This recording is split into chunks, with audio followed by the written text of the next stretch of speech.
নমস্কার। আজকে মেষ রাশি নিয়ে আলোচনা করব। মেষ রাশির বর্তমানে কেমন যাচ্ছে এবং ভবিষ্যৎ কেমন হতে চলেছে সেই সকল বিষয় নিয়ে বিস্তারিত থাকছে এই ভিডিওতে। তাই ভিডিওটা সম্পূর্ণ দেখলে অনেক কিছু জানতে পারবেন। তো চলুন মূল আলোচনায় যাওয়া যাক। মেষ রাশির সাপেক্ষে বর্তমান গ্রহ অবস্থান অনুযায়ী মঙ্গল মেষ রাশিতে 12 ডিগ্রিতে অশ্বিনী নক্ষত্রে অবস্থান করছে। বৃষ রাশিতে গুরু বৃহস্পতি 11 ডিগ্রিতে রোহিণী নক্ষত্রে অবস্থান করছে। মিথুন রাশিতে রবি গ্রহ 2 ডিগ্রিতে মৃগশিরা নক্ষত্রে অবস্থান করছে।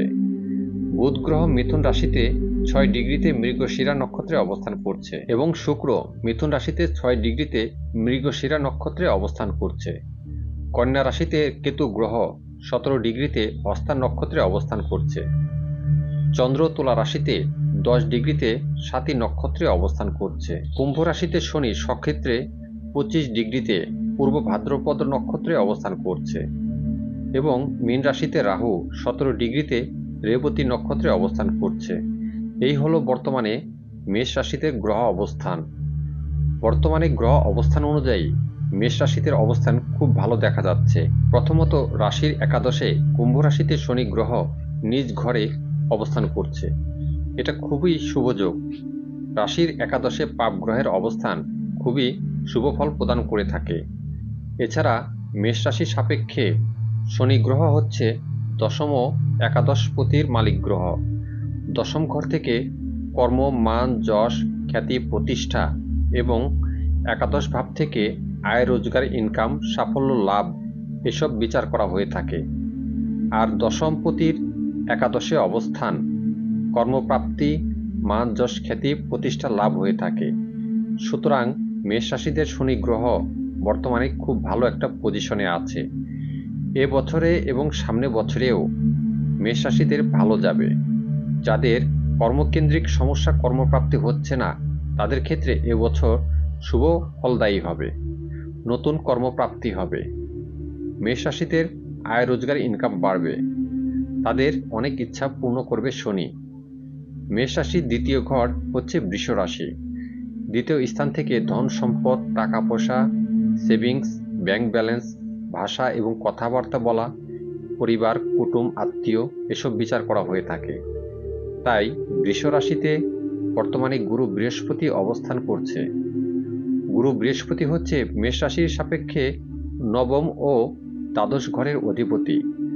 নবম ঘর থেকে ভাগ্য, ধর্ম, উচ্চশিক্ষা, গুরু বা পিতামহ, উচ্চশিক্ষার জন্য বিদেশ ভ্রমণ এসব বিচার করা হয়ে থাকে এবং দ্বাদশ ঘর থেকে ব্যয়, ক্ষতি, লোকসান, বিদেশ ভ্রমণ, এক্সপোর্ট ইম্পোর্ট, বিজনেস এসব বিচার করা হয়ে থাকে। মেষ রাশি সাপেক্ষে গুরু বৃহস্পতি খুবই শুভ একটা গ্রহ। এই দ্বিতীয় স্থান বৃষ রাশিতে গুরু বৃহস্পতি থাকায় মেষ রাশিদের অর্থের জায়গাটা খুব ভালো হবে। যাদের এতদিন ব্যাংক ব্যালেন্স এবং সেভিংস হচ্ছিল না তাদের গুরু বৃহস্পতি সাফল্য প্রদান করবে। টাকা পয়সা, ধন দৌলত আসতে থাকবে।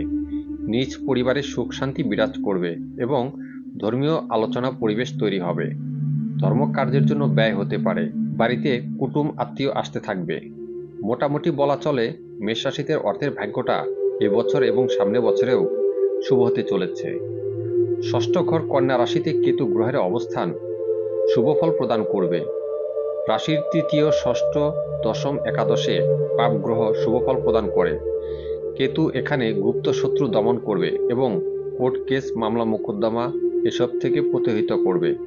তবে শারীরিক দিক দিয়ে কিছু না কিছু প্রবলেম তৈরি করতে পারে। চর্ম অ্যালার্জির সমস্যা তৈরি করতে পারে এবং এটা দীর্ঘদিন ধরে চলতে পারে।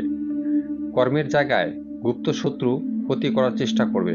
তবে তা গুরু বৃহস্পতির শুভ দৃষ্টিতে তেমন একটা অশুভ ফল লাভ হবে না, কারণ গুরু বৃহস্পতির দৃষ্টি অত্যাধিক শুভ। যেখানে গুরু বৃহস্পতি দৃষ্টি প্রদান করে সেই ঘরটাকে রক্ষা করে।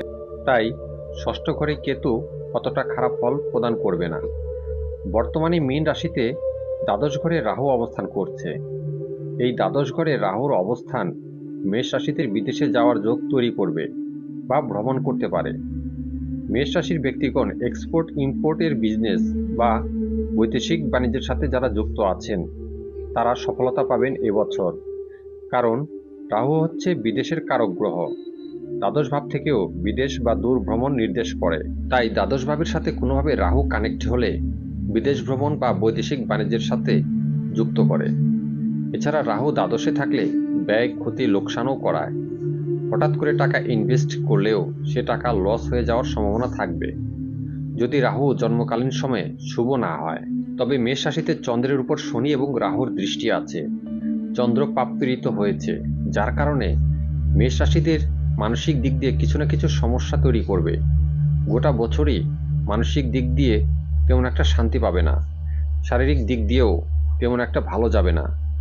কারণ ষষ্ঠ ঘরে কেতুর অবস্থান এবং চন্দ্রের উপর শনি ও রাহুর অশুভ দৃষ্টি শারীরিক মানসিক দিক দিয়ে এসব সমস্যায় জর্জরিত হবে। রাশি হিসেবে বিচার করলেও এর সাথে অবশ্যই লগ্ন ভাবেরও বিচার করতে হবে।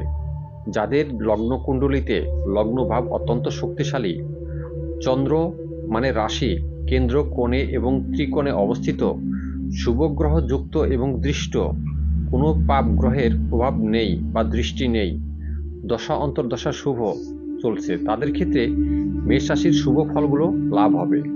আর যাদের জন্মকুণ্ডলিতে লগ্ন পাপপীড়িত এবং দুর্বল, চন্দ্র মানে রাশি ষষ্ঠ, অষ্টম এবং দ্বাদশে বসে আছে এবং এই চন্দ্রের উপর রাহু, শনি ও মঙ্গলের প্রভাব রয়েছে, দশা অন্তর্দশা মোটেই ভালো যাচ্ছে না, তাদের ক্ষেত্রে তেমন একটা শুভফল নাও হতে পারে এবছর।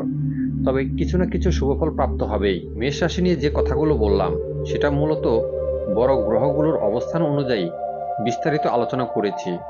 রবি, চন্দ্র, বুধ, মঙ্গল এবং শুক্র এসব গ্রহ নিয়ে আলোচনা করিনি। ভিডিওটা কেমন লাগলো তা অবশ্যই কমেন্টে জানাবেন। যাদের মেষ রাশি তাদের বর্তমান অবস্থা কেমন যাচ্ছে তারা অবশ্যই কমেন্টে লিখবেন। ভিডিওটা ভালো লাগলে অবশ্যই লাইক, কমেন্ট এবং শেয়ার করবেন। সবাই ভালো থাকবেন। নমস্কার।